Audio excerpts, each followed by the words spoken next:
भाई ऐसे भी होते हैं। मैं घर के कामकाज में व्यस्त थी कि उसी समय मेरे भाई का फोन आया कि मैं अपनी पत्नी और बच्चों के साथ तुम्हें मिलने आ रहा हूँ।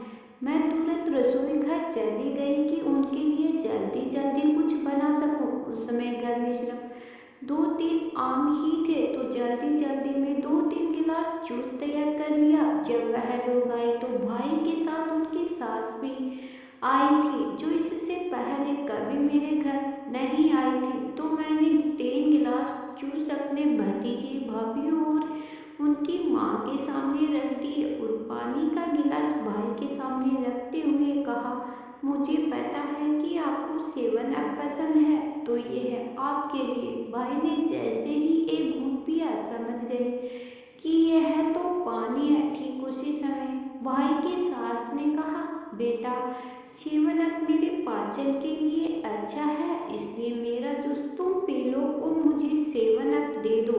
उनकी बात सुनकर मेरे तो पसीने छूट गए। मुझे बहुत शर्मिंदगी हुई, क्योंकि सिर्फ मैं और भाई ही जानते थे कि वह 7 अप नहीं पानी है। मेरा चेहरा पीला पड़ गया। मेरे भाई ने देखा तो अपनी सास से कहा, मम्मी जी, मैंने तो इसमें से बहुत सारा 7 अप पी लिया है, आपके लिए फ्रिज से दूसरी बोतल लाता हूँ।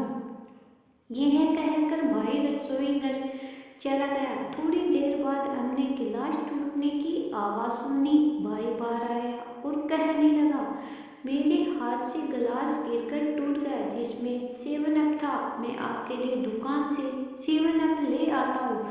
तो उनकी सासू माँ ने मना कर दिया और कहा कि जाते हुए ले लेंगे, अभी रहने दो। जब वे लोग जाने लगे तो भाई पीछे रह गया।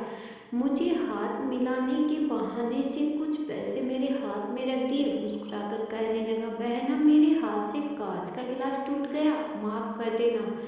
इस तरह मेरे प्यारे भाई ने मेरी आर्थिक परिस्थिति को छुपाकर और कुछ पैसे देकर अपनी मदद की, और साथ ही अपनी पत्नी और सासू माँ के सामने शर्मिंदा होने से बचा लिया। भाई बहन प्रेम से रहे, अपनी बहनों का ख्याल रखिए और दूसरों की बहनों को